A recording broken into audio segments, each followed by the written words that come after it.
And now, The Last Boy on Earth, Chapter 9, The Library of Alexandria. From the Journal of Brady Smith. For the past week, I've lived inside the Bangor Public Library. When the weredogs howl at the moon, I know that even though they know I'm here, I'm safe. It wasn't easy setting up my fortress. I had to break in. Who would have ever thought that anyone would be breaking into a library? Anyway, I looked things over and found ways to make things more secure. The outer doors were already locked and made of steel, so I left those alone. The main doors, which are huge and made of wood, were also locked. I put a couple of iron bars through the handles on the inside for added security. I know the weredogs can't open doors. Well, not yet. I can't take any chances. I put plywood over the windows on the ground level to keep them out. The Life-Seeker is parked on the side of the library. I filled the main room with supplies like a few boxes of food, water, jugs, some tools, the whole load of stuff I need to survive a siege if I have to. There's a big generator on the side of the building, and I figured out how to turn it on, which I do for a little while every day to charge my batteries and cook some food on the electric stove in the little kitchen in the basement. I miss the fresh eggs. I still go out every day, but I come back before darkness falls. I'm still mapping the new world, checking places for supplies, and keeping my mind busy. It's really important to keep busy. Maybe the best part of this whole remapping of the world is a kind of remapping of my mind. If I spent the day thinking of nothing else but death and loss, though the world is known, I'd go crazy. Besides, the more I look around, the more I can tell that the world is different. The line between the real world and the world of my imagination has gotten thin. Normally, if there were other people around, this might make me think that I'm insane. But since I'm it, I can think whatever I want. I'm not hurting anybody, and by seeing the world as I want to see it, and not as I was always told it was, I've been able to survive. Is my imagination creating reality? Or has reality been there all along and no one could see things that were really there? I really want to write this part carefully so that you, reader, will know that I'm not just going crazy. It's like seeing something from the corner of your eye and then turning quickly to double check, and you know what? Nothing's there, but you're certain that something was there a second ago. Now that I'm alone, some of the things I double check are still there. The weredogs, the raven that talks, not to mention a statue that gives advice. All of these things are impossible. I know it. But they're real to me. And since I'm the only one around, I guess they're as real as I need them to be. I wonder if my mind is playing tricks on me to help me cope with all the trauma that's come my way. But then Hugin leads me to a place he shouldn't have known about, full of food, or the Whisperers come at me with a vengeance. And then I know what's real. I visited the general. I told him what I've done. And he seems pleased with me. He's a good man, statue, whatever. I bet the real Joshua Chamberlain was even better. He's educated, wise, even funny in a dry way. He knows a thing or two about survival. We talk. Well, he talks. Mostly I listen. He's a smart person, but he insists he's not a person, just an assemblage of all the thoughts, ideas, and memories evident in the minds of humans before suddenly they all perished. I think that means he was the magnet for anything anyone ever knew about Joshua Chamberlain, and when everyone died, their ideas and thoughts didn't die with them. They all sort of migrated to the statue in Freedom Park, and that's how he became aware, as he puts it. I'll say it again, the world is changing. In the general's case, it's for the better. In the case of the weredogs, it's for the worse. I've been having more and more trouble getting to sleep. The Whisperers. I worry a lot more about my future now that I lie awake at night, unable to sleep. I think that maybe I might just go to sleep some night and never wake up, and this is all just going to be a nightmare. And then I wake up in the morning, and it's the same old me. I wonder what would be better. And then there's the other one, the one who the general says is watching me. He tells me to be very careful not to go near his lair, which I have determined to be the entrance to the underworld, what people used to call the Eastern Maine Medical Center. The general insists that this is not just a person, that it's an enemy, more formidable than you can imagine, he says. I don't want to be alone, but even worse is to be nearly alone in the world and still have the only other person on earth want to hurt you. Still, I can't get over the feeling that I'm going to have to face this Grendel character sooner or later. The general tells me that this enemy wants to see me dead. He hasn't shown me his face yet. As the day began to fall before him and the pink tinge of twilight painted the edge of the world, Brady stared out of the windows of the reading room of his new home. The colonel had been right, of course. The Bangor Public Library was now his castle keep, his Mount Olympus, his Asgard and his temple, all rolled into one. Made from the bones of the coast of Maine, the granite was impermeable and tolerant to the passage of time. It was overbuilt to last the ages. Brady had seen a few fires already on the outskirts of the cities to appreciate the nearly permanent nature of stone. Castles in Europe lasted hundreds of years, and this place was made the same way they were. It would stand the seasons, or at least as long as he needed it. For the last week he had haunted the library in the evenings. The weredogs were suspiciously absent in the daylight, though they could be heard in the distance. When evening began to fall, Brady returned to the library. It was the biggest home he'd ever known. He knew about another library from the ancient world that ignorant crowds had burned to the ground, the Alexandria Library in Egypt. It was the gathering place of all the ideas known to humanity in the ancient world before the Dark Ages, like the internet was to modern man. An angry crowd just put it to the torch, and all of a sudden, it was gone, like the internet. All of that scholarly work just extinguished in the blink of an eye made Brady remember and long for his old friend, the World Wide Web. He used to spend at least 3 hours a day online, especially when his mom was at work and he was home alone. His favorite place had been Wikipedia, where he researched classic hard rock bands and their histories, UFOs, and the gods and goddesses of Greek, Roman, and Norse mythology. He was ashamed to think about how much time he had spent watching monkeys throw poo or cats performing acts of feline foolishness. And with all the knowledge in the world at his fingertips, he could have been learning about things he would need to know to survive. But he played with the knowledge like a toy instead of using it like a tool. It was the safe playground where he didn't have to think or even imagine. It became a place to go when he was alone, and along with millions of other people sitting in solitary rooms, he could be alone with them. Brady was as alone as anyone had ever been before, and right now, in the gathering gloom of night in the library, he regretted his childish use of such a philosopher's stone. Those were the days.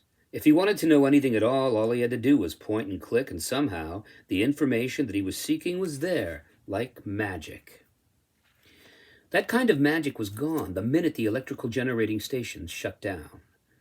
Brady imagined that, bit by bit, the internet slowed down and eventually stopped, and like the library at Alexandria, all the massed knowledge of humanity was gone forever. But there were books, and he was thankful for them. When he first took up refuge in the library, he wandered for hours. It was an old building with a new addition. He liked the place, except for 2 rooms, which he avoided. One of the rooms was the computer room with all the empty workstations, all black mirrors staring back at him, unblinking and unseeing eyes, dead cyclopes in their caves. The reminder that he would have to work for his knowledge and pore over pages and pages of words to find what he was looking for seemed like such a waste of his time, especially in this room. He would have given a lot to have access to the internet for just 1 hour. The other room that bothered him was the periodicals room. It was the largest room, its ceiling vaulting up 2 stories, and even though it had very comfortable chairs in which to sit or sleep, something about the room made him very uneasy. At first he thought that it might be the pictures of happy people on the covers, or the newest automobiles, or maybe the latest newsmaker and scandal that went along with their picture.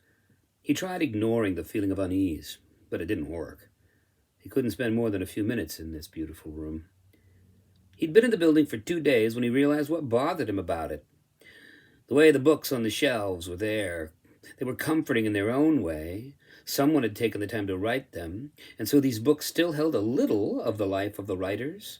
At least they recorded the words and ideas of people's minds, though all the people who wrote them were dead. The books were essentially timeless things. A book that was written a year ago lived in the time and space it was written in a year ago. A book that was considerably older, say 200 years old, was another thing to Brady altogether. A book that was published any time before his own birth he referred to as pre-Brady, and as such, it was suspended in time.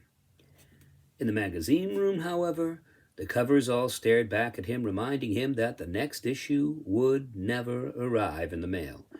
There would never be another National Geographic, Smithsonian, Time, Electronic Gaming Monthly, and sadly, no more covers of the Rolling Stone. It was unacceptable. More than anything else, his eyes were always drawn to the date stamped innocently on each issue.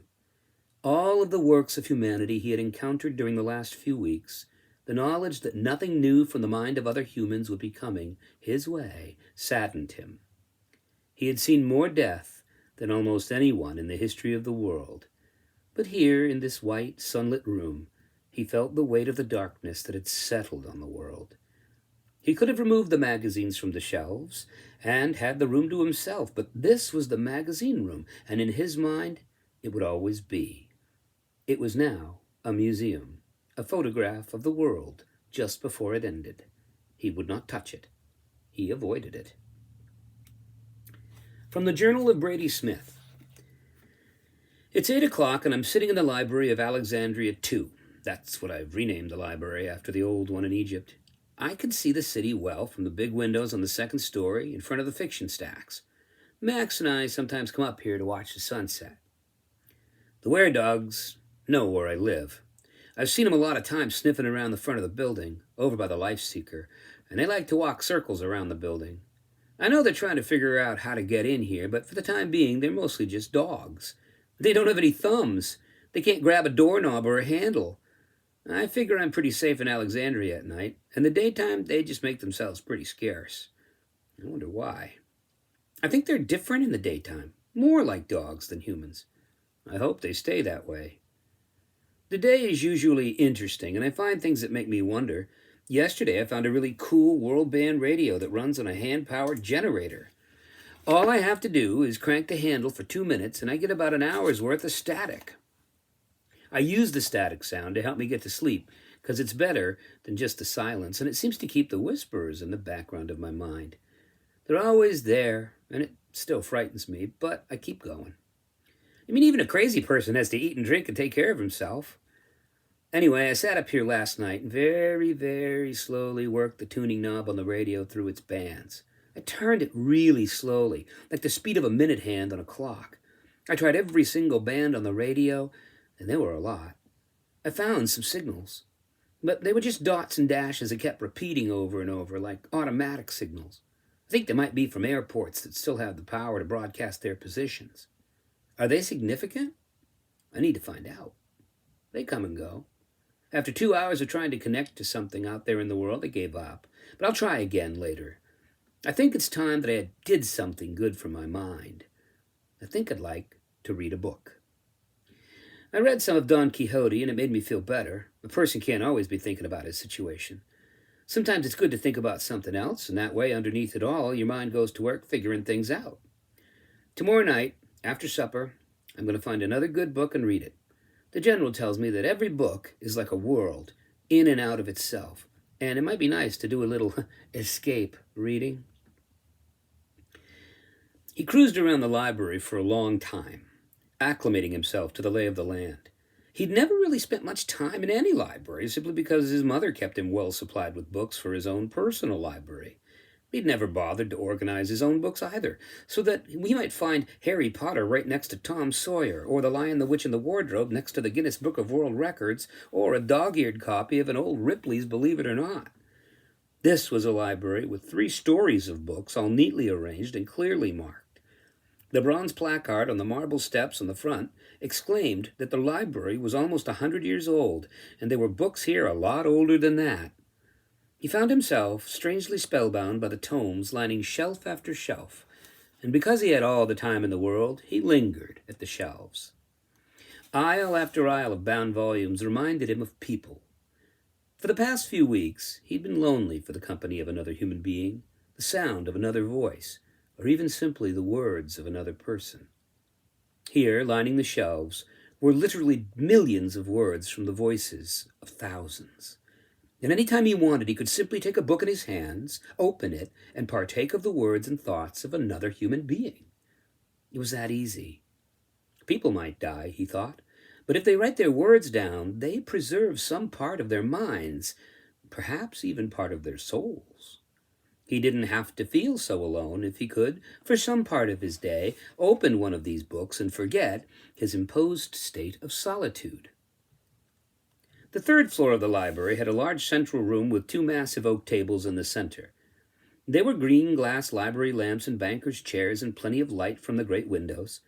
The walls of this room held history books, and though he loved the ambiance of the room, there was something wrong with the history books. He discovered it when he was casually thumbing through them and passing on his way to the fiction section. As one so often does in a library or a bookstore, he was running his hand over the spines of the books as he walked by them, and he stopped for a moment when he heard the voice. It spoke clearly to him in a plaintive tone. "Read me! I happened. I still matter. Don't walk by. Pick me up. You will need me." The imperative tone of the history of the German nation circa 1890 caught him off guard. It commanded him to read it. It ordered him into a sense of obedience. He refused. When he removed his hand, he could still hear it whispering to him, but from a distance. It was frustrated that it might never be read again. And then he touched the history of Greece, and another voice began to speak aloud to him. "Empires rise, empires fall. It has all happened before. It will happen again. At least I think it will. It might be of use to you. Pick me up, open me, read me, and I will attempt to assist you in your situation. I am a message from the distant past, but I might also point toward what will be." Book after book, history continued to speak to him. These voices were not the ones he heard and called whisperers. These were no faint whispers at the edge of the darkness that could easily be hushed with his MP3 player at the medium volume setting. These were distinct voices, clearly pronouncing and enunciating their terms. All of them in some way commanded, pleaded, or begged for his indulgence, so that they might be opened again and consumed, experienced, and pondered. Because he had always heard the whisperers, these more strident voices didn't frighten him. He had spoken to statues. He had followed ravens. He wasn't afraid. The problem was that they weren't human voices. They were the voices of books, and only slightly human in their nature and intonation. They spoke of binders, tape and glue, thread and leather, carbon ink, and aged paper. He could tell that only part of their message was human. Books were only books after all. They were no substitute for people. He could stop, leaving this room and never enter it again, but the fascination was too strong. In a way, it was like watching a train wreck, too horrible to wish to see, but once the eyesight has a purchase upon it, too rare and strange to look away from. Besides, he wondered, was he crazy, or was the whole world changing because people were now absent? He wondered if what was happening to him now was because the natural order of things, now that he was the only one to see, hear, taste, smell, and feel, perhaps the world had a finite amount of sensory input, and like the little ham radio, he was the last receiver. The next book that spoke to him was the autobiography of Benjamin Franklin. He touched it, and it didn't say anything except, "Yes." It had actually asked him a question. The other books were all expository in nature, but this one was interrogative. Brady found himself speaking back to the book. "Oh, sorry, nothing. I was just passing by." He felt a bit foolish until the book answered him, which meant that there could be a conversation, something books didn't always do all that readily. "Young man, I sense that you and I could be of service to each other.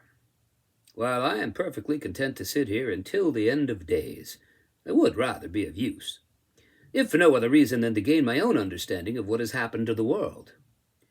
Brady gawked. You know what's happened? Well, how can that be? Well, to be clear, I'm not certain about the state of things in the world in your day. I cannot say that I was even quite clear about the state of the world in my own day, but I have made it a habit in my time on earth to listen and observe much more than I speak. I can tell from the vast quiet that has befallen creation that something has happened to humanity. I am intrigued. Brady, his hand still touching the spine of the book, withdrew it from the shelf. The cover showed old Ben Franklin, his bifocals resting comfortably on the tip of his nose. He expected the painting to be animated, but it wasn't. Are you alive? Brady asked. The book hesitated and said, Not strictly speaking, no. I am merely a representation of the human person who was known to the world as Benjamin Franklin, postmaster, diplomatic envoy, inventor, scientist, and, most important, printer. Like most books, I am partly real, partly imagined. However, I am usually read by tens of thousands of people at the same time, so I only have the energy to whisper to them. However, I can sense that at this moment, you are the only human on earth who is reading me. This means that all of my power is, in a way, lent to you while you are engaged with me. While we are together, young man, I am as alive as books ever get. Brady found himself smiling even though he was a little frightened. Are you really the voice of Ben Franklin?